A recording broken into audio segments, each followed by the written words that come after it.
Y el último, 18.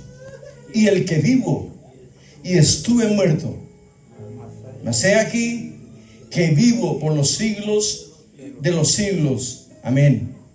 Y tengo las llaves. Aleluya. Qué hermosura. Y tengo las llaves de la muerte y del Hades. Padre Celestial, gracias.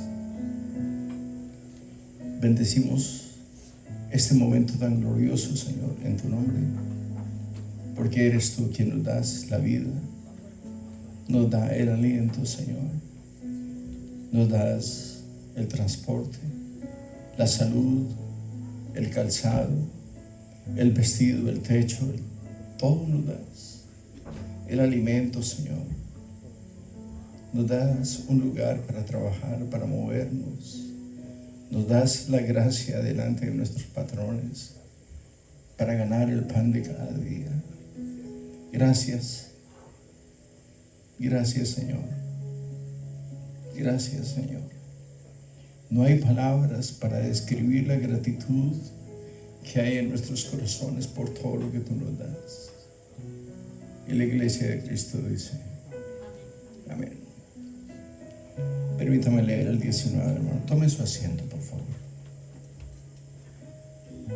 Voy a leer el 19 y el 20. Escribe las cosas que has visto, y las que son, y las que han de ser después de estas. 20. El misterio de las 7 estrellas que has visto en mi diestra, y de los 7 candeleros de oro. Las 7 estrellas son los ángeles de las 7 iglesias.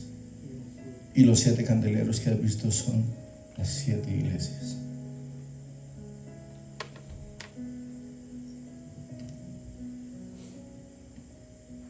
Hay una porción de la escritura que siempre ha impactado mi vida por su contenido, por el significado de lo que ellos dicen.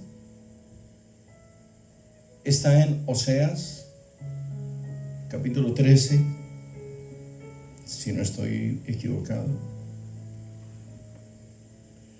Oseas capítulo 13, versículo 14.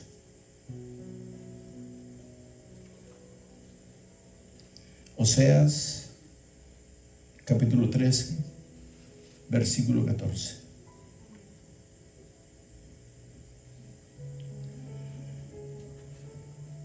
O 14, 13.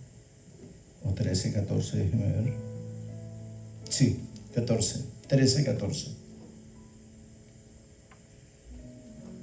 Para mí, este versículo tiene tanta profundidad que yo pudiese predicar el resto de la vida en este versículo y nunca me cansaría. Por lo profundo, la resonancia que tiene en la cosmovisión espiritual. Cuando digo la cosmovisión espiritual, hablo del mundo espiritual. Leámoslo. De la mano del Seol los redimiré, los libraré de la muerte. Oh muerte, yo seré tu muerte y seré tu destrucción. Oh Seol, la compasión será escondida de mi vista. Es algo tan poderoso que la verdad no logro comprenderlo, porque la palabra del Señor es tan profunda. Es la multiplicidad de sus significados, son tan grandes que estando nosotros muertos en nuestros delitos y pecados, nosotros éramos lo vil y menospreciado del mundo, mas Él amó nuestro dolor y nuestra tristeza y nos miró con ojos de misericordia. Andábamos por el mundo muertos en nuestros delitos y pecados. Nuestros cuerpos andaban sobre la faz de la tierra, pero nuestras almas yacían en el Hades. Por eso Él dice que nosotros estábamos muertos en nuestros delitos y pecados. Físicamente estábamos vivos, pero espiritualmente nuestra alma estaba en el Hades. Cuando yo leo esta porción de la Escritura, Él dice: muerte, yo seré tu muerte y seré tu destrucción. Y las puertas del Hades no prevalecerán contra la palabra del Señor, contra el poder de Jesucristo, contra la virtud que hay en su nombre y la virtud que hay en su sangre. De allí nos tomó el Señor. El Señor mete sus manos al Hades, al infierno o al Seol, como usted le quiera llamar, y nos toma a nosotros. Sopla espíritu de vida en nosotros y resucitamos de muerte a vida por el poder de su sangre en la cruz del Calvario. Allá venció el Señor. Demos una ofrenda de aplausos al Rey, hermanos.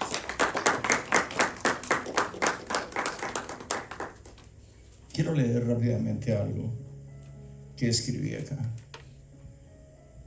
Evidentemente la información de que Cristo ha vencido a la muerte es en la cruz del Calvario. Hay tres palabras que me llaman la atención. Cristo vence a la muerte.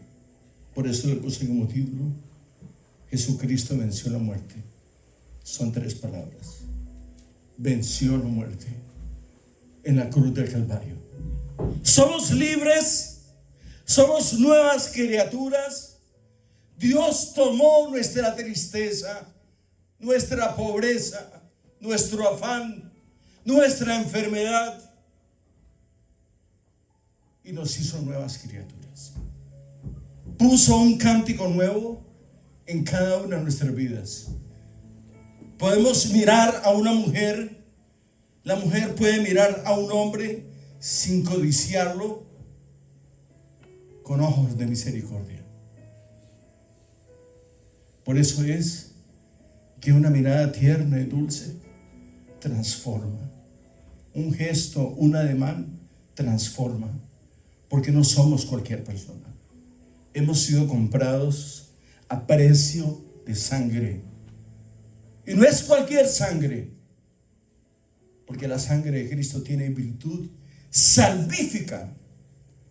No solamente salva, sino perdona. Y no solamente salva y perdona, sino que hace las cosas nuevas. Es una virtud grandísima del Señor. Hermanos, estamos en la casa del Señor. Este lugar es el lugar más feliz sobre la faz de la tierra. No hay parques de diversión más felices que este lugar. No, hermano. Aquí usted se toma un café y sonríe. Aquí usted viene y sonríe. Aquí usted viene y se sienta y espera el maná del cielo. La palabra que restaura, la palabra que perdona, la palabra que libera, la palabra que sana, la palabra que nos introduce al reino celestial. Hermanos, estas tres palabras Cristo venció la muerte. Marcan la diferencia más importante entre el cristianismo y todas las demás religiones. Los judíos,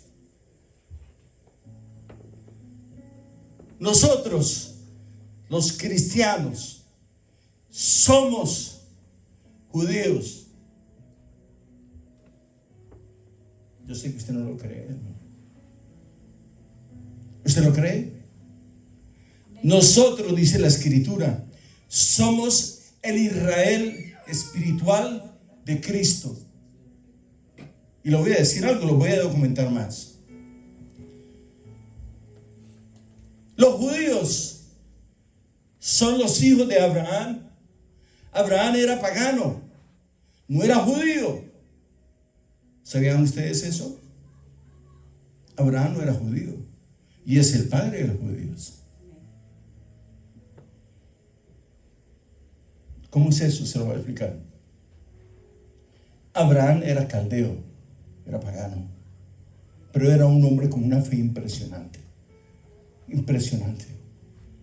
Sus obras, su corazón, el Señor lo constituyó. Un día le dijo el Señor a Abraham: Abraham, sal de tu tierra y de tu parentela y ve al lugar que yo te indicare. No tomes nada. Y se fue Abraham. Obedeció el Señor. Dios lo constituye como padre de multitudes. Dice: tu descendencia heredará la tierra, tu descendencia será incontable, será como la arena del mar, que no se puede contar. El Señor a nosotros nos constituye como el Israel espiritual de Dios. Eso dice la Escritura, no lo digo yo. Nosotros somos los judíos espirituales de Dios. El judío no lo reconoce. En el mundo solamente hay dos razas. Gracias. Solamente hay dos razas: el judaísmo y los gentiles. Solamente hay dos razas. El que no es judío es gentil. A nosotros nos tienen como gentiles, pero nosotros somos judíos de corazón, por adopción. Por adopción somos judíos, porque el que recibe a Cristo recibe el Padre del judaísmo. Jesucristo es el Rey de reyes, el Dios de dioses. Él es el mismo Dios encarnado. De eso vamos a hablar un día de estos, porque hay una diferente clase de doctrinas que a mí no me gusta entrar en ese tipo. Las conozco y prefiero más bien ser un poco prudente para no causar división y tampoco equivocación al respecto. Pero Jesucristo es Dios encarnado. ¿Estamos de acuerdo? ¿Están de acuerdo conmigo, hermanos? Amén. Jesucristo es Dios encarnado. El Señor vence la muerte en la cruz del Calvario. Allí sucede el milagro más grande de la humanidad. No había un cordero pascual. Acuérdese que en el judaísmo siempre se hicieron sacrificios de animales. El Señor vence. Él es el cordero pascual, el cordero perfecto, sin mácula. ¿Sabe lo que es mácula? Mancha. Él va y entrega su vida por la propiciación nuestra, por nuestros pecados. Nos liberó, nos hizo santos, nos sanó en la cruz del Calvario y nos abrió la entrada al reino de los cielos. El Señor vence la muerte con su cuerpo físico, vence la adversidad, vence al adversario con su cuerpo físico, porque Cristo es espíritu. Jesús es espíritu.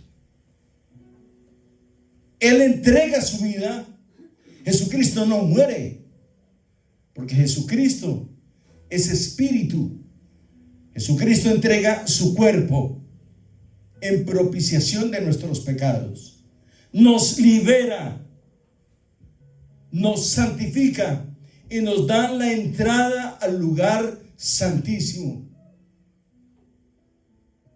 Es una de las cosas que nosotros tenemos que entender con facilidad.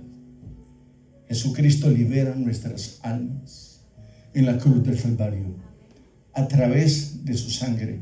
Siempre en el judaísmo tenía que haber un derramamiento de sangre y tenía que haber un cordero.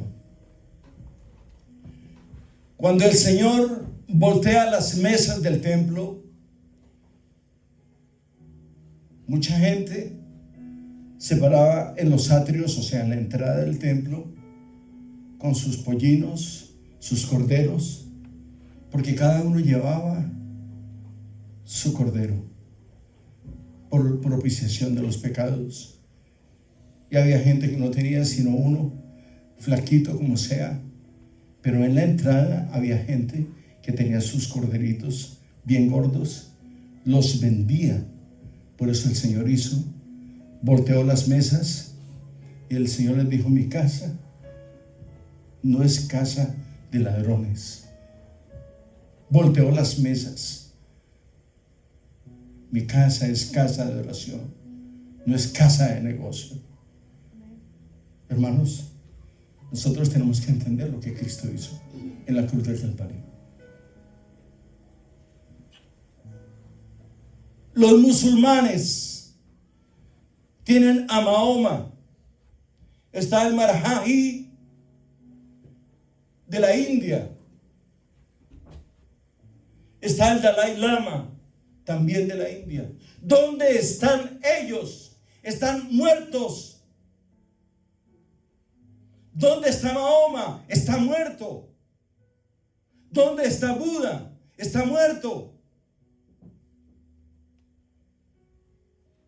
Y en pleno siglo XXI se sigue predicando a Jesucristo.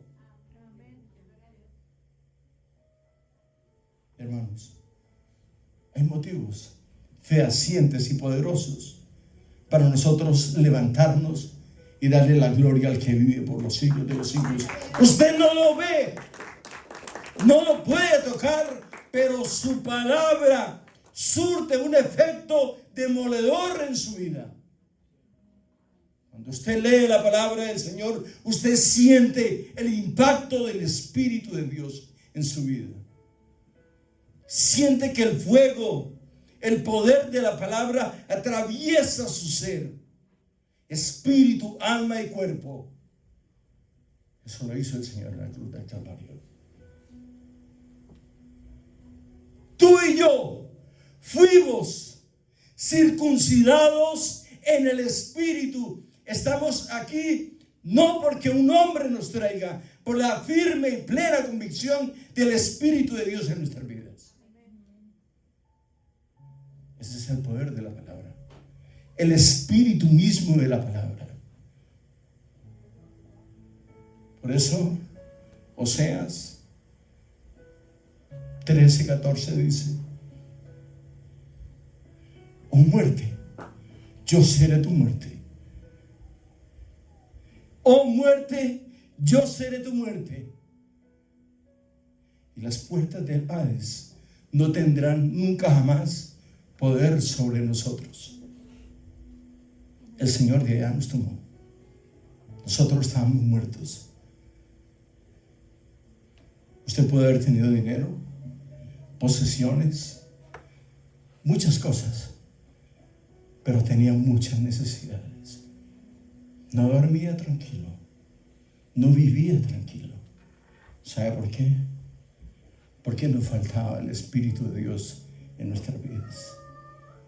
El catolicismo, con todo respeto, tiene sus dioses de cera y de madera. No los critico, pero tampoco les aplaudo, porque ellos no quieren reconocer la enorme necesidad que hay en sus corazones. Son dignos de conmiseración.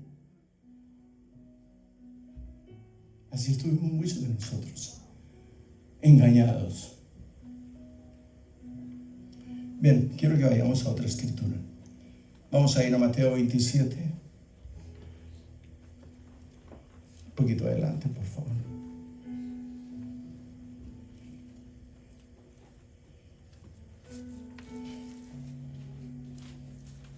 versículo 40.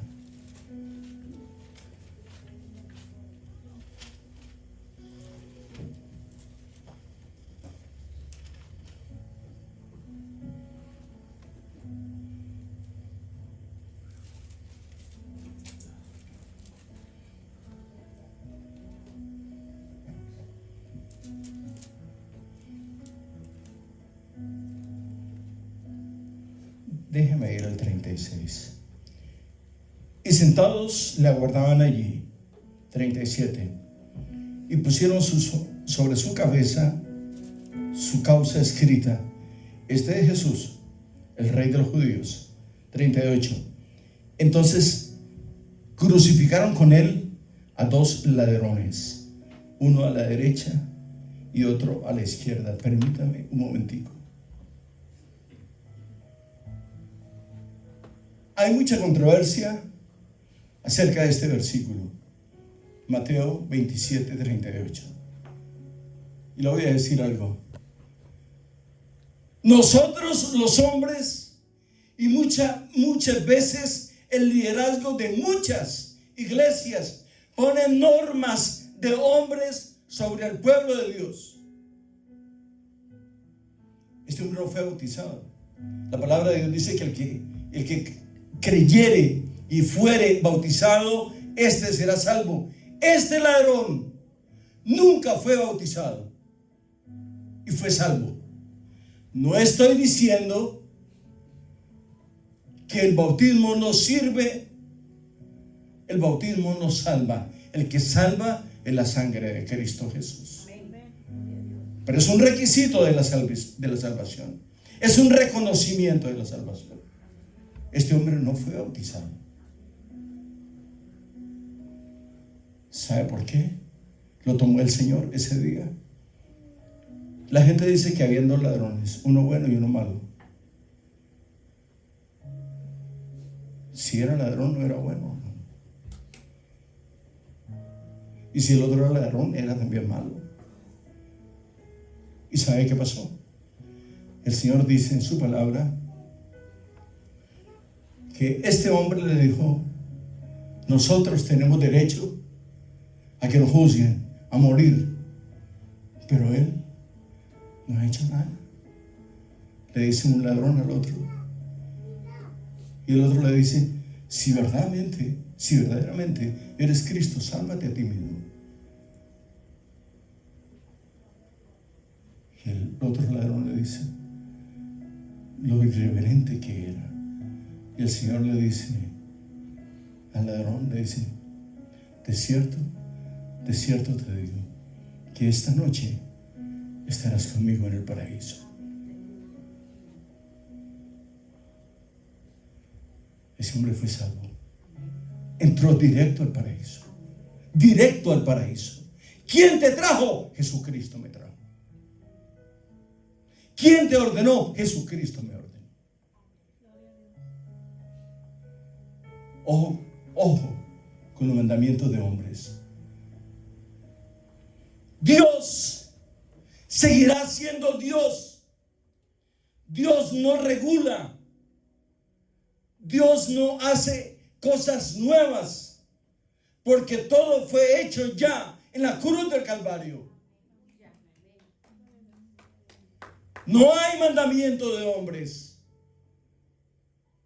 Si con 10 que tenemos nosotros escasamente cumplimos 2 o 3, los judíos tienen 613 mandamientos.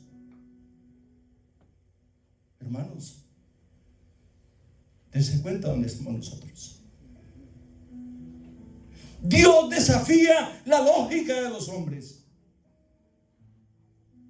Esa es la lógica de los hombres. De lo que estamos hablando. Es algo ilógico que un ladrón entre al reino de los cielos sin bautismo y sin nada, sin ningún tipo de adoctrinamiento. ¿No le parecía a usted un poco extraño eso? ¿Lo había meditado usted? ¿Lo había pensado usted? No, hermano. Dios rompe los moldes de los hombres. Quiebra todas las doctrinas de los hombres. Dios legisla, porque Dios es el dueño del mundo. Él es el dueño de la humanidad. Él tiene el poder sobre este globo terráqueo. Lo que suceda es porque Él lo permite. Hay dos voluntades en Dios: la voluntad perfecta de Dios y la voluntad permisiva de Dios. Lo que te pase a ti y lo que me pase a mí es porque la voluntad permisiva de Dios está en acción. Muchas cosas nos pueden pasar a nosotros: la enfermedad, la tristeza, la pobreza. Dios lo permite, no porque el tipo sea extremadamente bueno o extremadamente malo. Es la voluntad permisiva de Dios. La voluntad perfecta de Dios es levantarnos, santificarnos e encontrarnos con Él en las nubes. Pero eso no lo tenemos en cuenta nosotros. Sigamos adelante, hermano. Vayamos a Lucas 24:6, por favor. Un poquito adelante.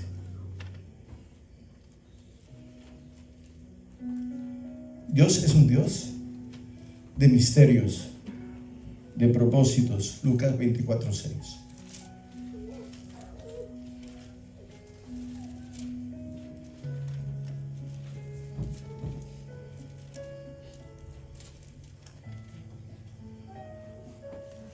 Aleluya.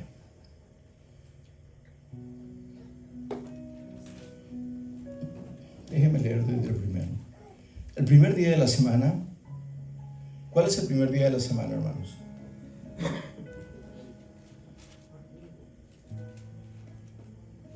¿Cuándo? Domingo. Sí, el domingo. Eso está bien, hermano.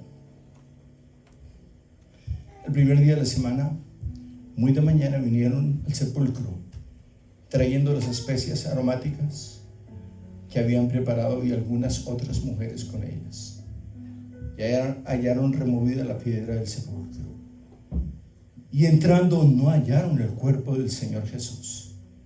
Entonces, mira lo que acontece: que estando ellas perplejas por esto, y aquí separaron junto a ellas dos varones con vestiduras blancas, resplandecientes, y le preguntan: ¿dónde está el Señor?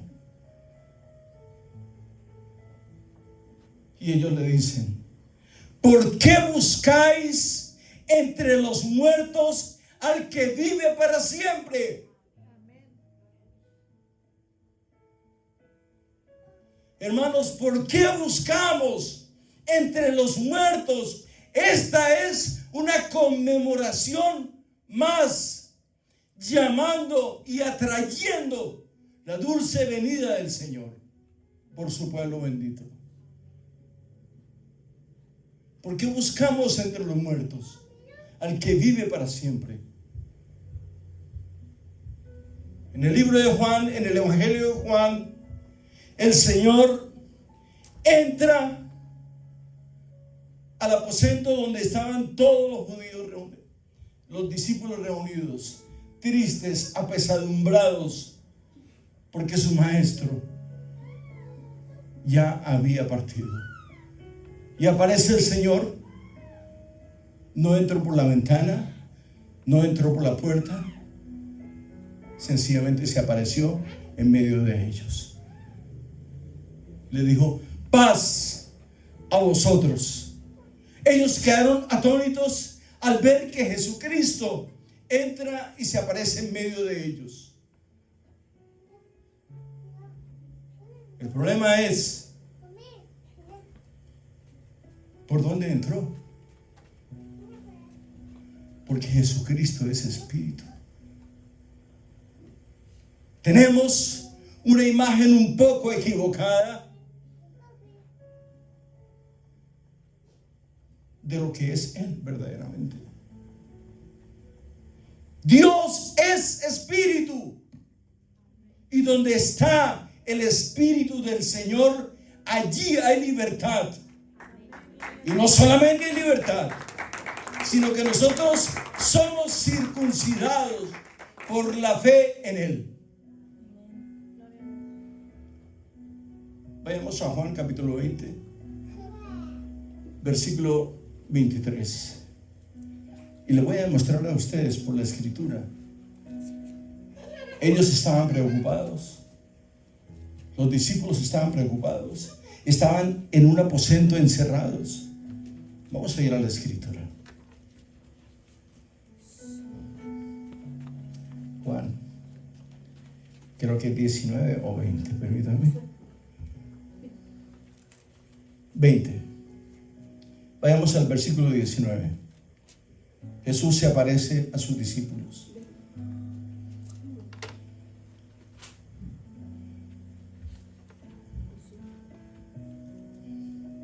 El hombre va a ser predicador y le gusta esto. ¿Están conmigo, hermanos? Estoy en Juan, Evangelio de Juan, capítulo 20, versículo 19. Cuando llegó la noche de aquel mismo día, el primero de la semana. ¿Cuál es el primer día de la semana?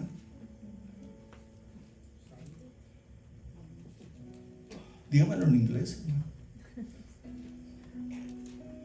Cuando llegó la noche de aquel mismo día, el primero de la semana, estando las puertas cerradas, les estoy confirmando lo que acabo de decirles, que está aquí en la palabra. No es doctrina de hombres.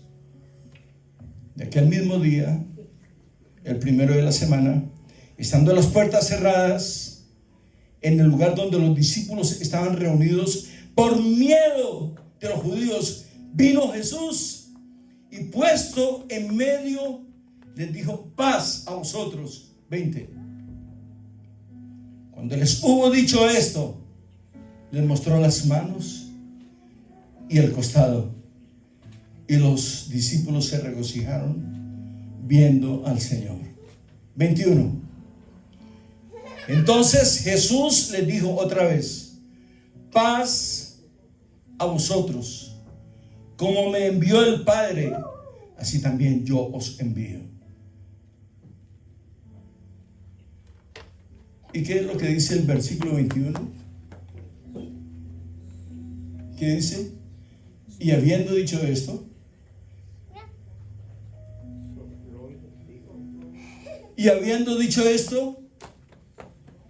sopló y les dijo: recibid el Espíritu Santo. El Espíritu Santo solamente Dios lo puede dar. ¿Y quién está hablando ahí? Es Jesús el que está hablando. No se le olvide que Él entró. Un día les dije a ustedes que hay 4 dimensiones: ancho, alto, bajo y la dimensión espiritual. Dios es espíritu, y donde está el Espíritu de Dios, no solamente hay libertad, hay oportunidad para cada uno de nosotros de regocijarnos en el Espíritu. Dios obra portentos, prodigios y maravillas en medio de su pueblo. Y soplando les dijo: recibid el Espíritu Santo. En el versículo 21 de Juan 20. Hay que tener sumo cuidado. Debemos llevar nuestros pensamientos, espíritu, alma y cuerpo cautivos, oiga hermano, cautivos, presos a la obediencia de Jesucristo, para que de Él sea la preeminencia.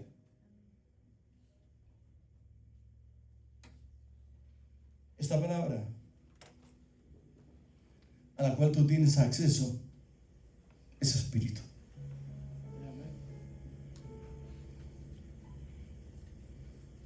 Esta palabra es espíritu. Usted no tiene cualquier libro. Está en la mente. Este es el pensamiento. Este es el poder de la palabra del Dios Altísimo. Aquí están escritos sus preceptos. Pero como el hombre es tan increíblemente nefasto, no cree que Dios está obrando portentos, maravillas en pleno siglo XXI. ¿Cuántas veces el Señor a nosotros nos ha librado de la muerte, de un accidente, de una enfermedad de infecto contagiosa? ¿Cuántas veces ha sido Dios tan bueno? Nos ha librado del suplicio eterno, nos ha librado de una desgracia, de una enfermedad, de un accidente terrible. Ese es el Dios al cual tú y yo le servimos. Amén. Sigamos, hermano.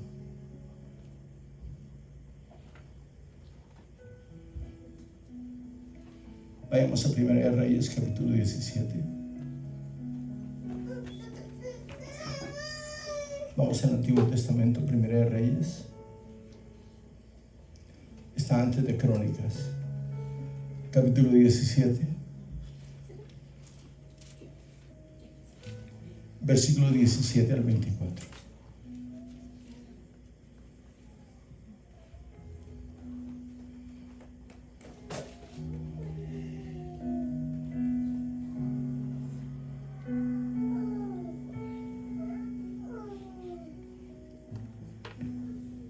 Hay tantas cosas tan bonitas en la Sagrada Escritura. Había una ciudad antiguamente llamada Sarepta de Sidón, donde todas las mujeres viudas iban a vivir. Ahí estaban todas las viudas. En Sarepta de Sidón había una viuda que tenía un hijo. Y Elías, tipificando a Dios mismo, le dice: mujer, ¿tienes algo de comer? Y ella le responde de esta manera: sí, Señor. Y no a cualquiera se le decía Señor. Sí, Señor, tengo un poquito de harina y tengo un poquito de aceite para hacer una torta para mi hijo y para mí, y después de esto moriremos. No tenemos nada más que comer. Después de comer esta torta, moriremos. Y el hombre le dice: mujer, prepáramela a mí primero. ¿Qué harías tú? ¿Qué harías tú? ¿Tú? ¿Qué harías? ¿Qué harías tú? Le dirías: Señor, pero ¿cómo te voy a dar esto si voy a morir después de esto? Le dijo: sí, Señor. Se la preparó y se la entregó. Le dijo: mujer, nunca escaseará la harina y el aceite. Yo a ustedes les he dicho muchas veces en la oración que no falte la harina y que no falte el aceite. La harina tipifica los bienes materiales y el aceite la dulce presencia de Dios en sus vidas. Y la vida de Sarepta todavía está haciendo tortas en pleno siglo XXI. Cosas misteriosas, hermano. Así trabaja Dios, así se mueve Dios, así ministra Dios, así extiende los favores Dios sobre la humanidad.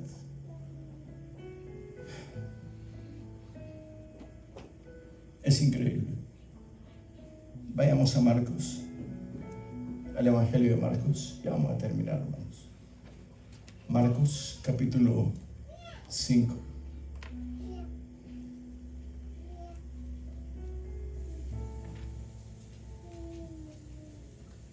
Versículos 39 a 42.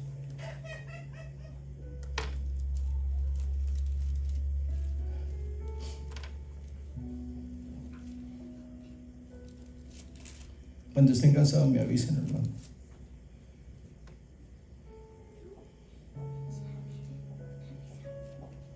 ¿Están conmigo, hermanos? Ok. Marcos capítulo 5, versículo 39. Y entrando les dijo: ¿por qué alborotáis y lloráis? La niña no está muerta, sino duerme. Y se burlaban de él. Mas él, echando fuera a todos, tomó al padre y a la madre de la niña y a los que estaban con él, y entró donde estaba la niña. 41. Y tomando la mano de la niña le dijo: Talita cumi, que traducido es: niña, a ti te digo, levántate. Y luego la niña se levantó y andaba, pues tenía 12 años, y se espantaron grandemente. Pero él les mandó mucho que nadie lo supiese, y dijo que le diese de comer. Dios sigue haciendo milagros hoy en día. Yo no sé cuál sea su necesidad hoy. Lo ignoro. Dios lo sabe. Pero le voy a decir algo. Ustedes saben que la raza judía es una de las razas más notables y de mucho dinero. Ustedes lo saben perfectamente. Quizás ustedes trabajan para algunos judíos. Son un poco tacaños, pero no es que sean tacaños. Lo que pasa es que ellos valoran lo que Dios les da. No lo despilfarran, no lo desperdician. Hermanos, ustedes y yo somos judíos, los judíos espirituales de Dios, según la Escritura. Yo creo lo que dice la Escritura. ¿Ustedes creen lo que dice la Escritura? Amén. Hermano, por favor, quiero saber si creen. Amén. ¿Y los otros no creen? ¿Usted cree, hermano? Amén. Claro que sí. Dios es un Dios de propósitos. Yo nunca le he pedido dinero al Señor, porque para mí la vida y la salud, yo creo que es suficiente para mí. Nunca le he pedido nada. Y le voy a decir algo. La última operación que me hicieron, yo creo que a ellos se los he dicho, pero se los voy a decir a ustedes públicamente. Estaban mis hermanos, mis padres y mis hijos. Era un día a las 7 de la mañana y vino el doctor, el que me iba a operar, a llevarme al cuarto de cirugía. Mientras yo estaba en el sótano del hospital, mientras yo iba camino a la sala de operación, yo le dije: Señor, perdóname si algún día me ordenaste hacer algo y no lo hice, o lo hice cuando yo quise. Perdóname, Señor, la desobediencia. Perdóname todos mis pecados. No quiero perder la oportunidad de pasar la eternidad contigo, Señor. Dame una oportunidad para vivir contigo, estar contigo, porque yo sabía que no iba a pasar ese día. Pero Dios es tan bueno, hermano, que me ha extendido los días, hermano. ¿A cuántos de ustedes les ha extendido los días? Y usted ni siquiera es capaz de caer de rodillas y decirle: Señor, ¿cuántas veces me has guardado del pecado, de un accidente, de una enfermedad mortal, infecto, contagiosa? Gracias, Señor. Este es el momento de decirle a Él: ten misericordia de mí, Señor. Pongámonos de pie.